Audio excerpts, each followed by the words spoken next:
Hey watch lovers, Brad from Brent Miller Jewelers. And today we go to round 2 of our Omega versus Tudor heavyweight fight. On my left is the 43.5 millimeter Omega Planet Ocean, and on my right is the Tudor Pelagos 42 millimeter model. And for this video and for this comparison, feel free to use whichever Planet Ocean model you like. If you want to, the 39.5 suits you better and you want to compare that to the 39 millimeter Pelagos in black that's currently available, by all means, use those two for your comparison. But the bottom line is, which model would you buy and put on your own wrist? So very much like round 1, I'm going to go over all the case dimensions. So we'll measure first from the outer part of the case, from essentially the 2 to the 8 on both. We'll go directly across the bezel from 3 to 9, and then we'll do the sapphire crystals and get through all the rest of the case measurements. So the Planet Ocean, 43.6 diagonally across the case versus 42.2 diagonally across the Pelagos case. The bezel itself, an even 42 millimeters on this Omega Planet Ocean, and in the same 42.2 across the bezel. Essentially, that bezel just sticks out a little bit over that case, which is why it's the same exact measurement, because you're really measuring the bezel on either direction there on the Pelagos.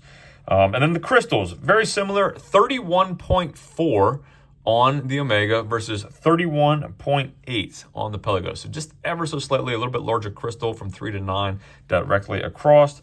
We have a 16.3 millimeter case thickness versus 14.4. So about 2 millimeters thinner on the Pelagos.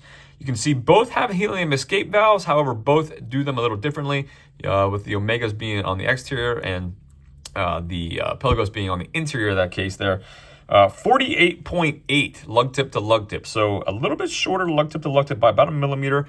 49.9 on the Pelagos. And then the bracelets, 21 millimeter lug width on the Omega versus 22 millimeters on the Tudor. The Omegas does taper to 18, whereas the Pelagos tapers to 18 as well. So it's actually the same exact taper. And then the clasps themselves, let's take a look at these. Both of the clasps themselves, 21 on the Omega, 20 on the Tudor, and we'll look at these right now. Obviously, very substantial milled clasp, dual push button release here on the Omega. You do have a diver's extension on it, as well as on the fly micro adjustability underneath, which is fantastic. The links themselves, removable by screws. You have 2 small screws on each side with a pin in the middle connecting those 2 screws. All satin brush bracelet. We have a exhibition case back housing the Omega caliber 8900, 60 hours of power reserve. And on this full stainless steel case and bracelet, this weighs in at 215.7 grams. Retail on this is currently $7,100. I say currently because the beginning of the year, you never know when there's going to be price increases. And I'm not sure when I'll actually physically post and upload this video. So as I'm videoing this today, January 4th, $7,100. Death, taxes, and watch price increases are what we can expect in our lives. The Tudor, again, 21 millimeter lug width, tapering down to 18. We have a 20 millimeter clasp. And again, this clasp, a little bit different.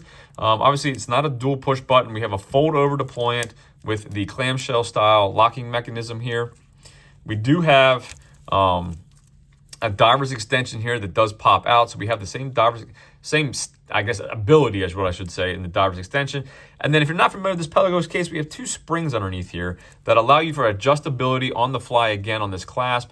These first 3 positions right here are fixed positions. So if you slide that in there, it's not going to move.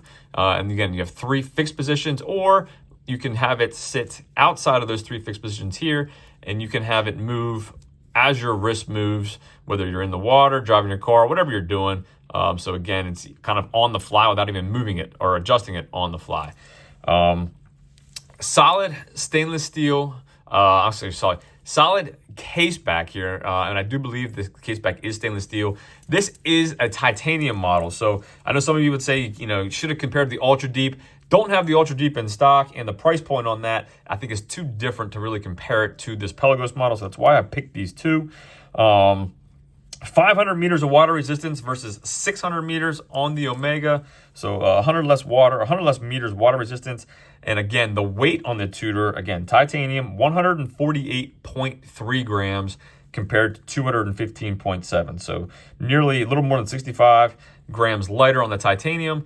And then $5,025 retail price on your Tudor. Again, the Omega was at $7,100, so about $2,100 difference.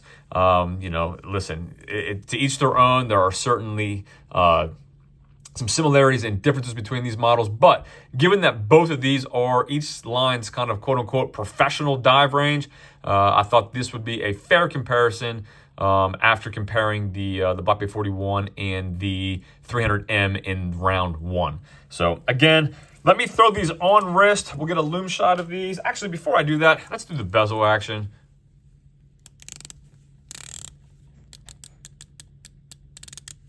Again, 120 click bezel on the Omega. Date window at the 3 o'clock. Love the blue on this. The touch of orange representing that Planet Ocean. I'm going to call the orange kind of the Planet Ocean color. Really just a great looking watch. And again, if the 43 is too big for you, use the 39.5 in your comparison. I'm fine with that as well, if that's the one you'd prefer. Really want to hear which one of these you would rather wear on your wrist. Again, 60 click bezel here on the Tudor. Again, both feel great. Both, it just really comes down to what your preference is. Same date window there at 3 o'clock. Let's throw these on wrist. I've rambled on long enough. Really curious to hear what your feedback is going to be on these two. And move on to round 3 soon. I'll tell you now, round 3 is going to be chronographs. We're going to get the Speedmaster and the Black Bay chronograph side by side and let you vote on that for round 3.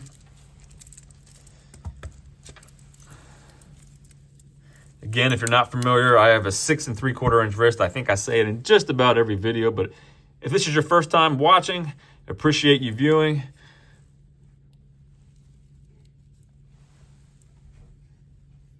All right, let me hit the lights quick.